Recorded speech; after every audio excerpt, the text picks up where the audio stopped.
इस news के प्रायोजक है I Vision Academy. 1st to 10th admission सुरू। 12 इमाम चौक, सोमवारपेठ, सोलापूर। शाळेत उशिरा आलेल्या विद्यार्थिनीला शिक्षकाने पाठीवर दप्तर घेऊन तब्बल 100 उठाबशा काढण्याची शिक्षा दिल्याने संतापजनक घटना वसईच्या श्री हनुमंत विद्या मंदिर शाळेत घडली। यात 12 वर्षाची चिमुकली आशिका गौंड हिचा मृत्यू झाला। शिक्षेनंतर आजारी पडलेल्या आशिकावर 8 दिवसापासून जे रुग्णालयात उपचार सुरू होते, मात्र तिची मृत्यूशी सुरू असलेली झुंज अपयशी ठरली आणि तिच्यावर बालदिनीच काळाने घाला घातला।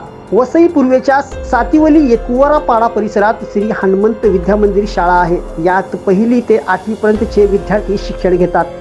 काजल गौंड उर्फ आशिका ही विद्यार्थिनी इयत्ता 6वी अ वर्गात शिकत होती। 8 नोव्हेंबरला अनेक विद्यार्थी शाळेत उशिराने आल्याने शिक्षकाने सर्व विद्यार्थ्यांना पाठीवर दप्तर घेऊन 100 उठाबशा काढण्याची शिक्षा दिली होती। यात आशिका ही होती, मात्र शाळेतून घरी परतल्यानंतर आशिकाची प्रकृती बिघडली, त्यामुळे तिला तातडीने वसईतील आस्था रुग्णालयात दाखल करण्यात आले, परंतु प्रकृती आणखीनच खालावल्याने तिचा मुंबईतील जे रुग्णालयात दाखल करण्यात आले होते। उपचार सुरू असताना शुक्रवारी रात्री 11च्या सुमारास तिचा मृत्यू झाला। पालकांनी शाळेला ठोकले टाळे। घटनेनंतर संतप्त पालकांनी शाळेवर धडक दिली। शाळा व्यवस्थापन व शिक्षकांच्या हलगर्जीपणामुळे आशिकाचा मृत्यू झाल्याचा आरोप त्यांनी केला। यावेळी काही पालकांनी शाळेला टाळे ठोकत जोपर्यंत दोषी शिक्षकांवर गुन्हा दाखल होत नाही तोपर्यंत शाळा उघडू देणार नाही असा इशारा दिला। दरम्यान या घटनेची माहिती घेऊन गुन्हा दाखल केला जाईल अशी माहिती वालीव पोलिसांनी दिली। वसईचे गट शिक्षण अधिकारी पांडुरंग गलांगे यांनी या संपूर्ण प्रकरणाची चौकशी करून शिक्षण विभागाला अहवाल सादर केला जाणार असल्याची माहिती दिली।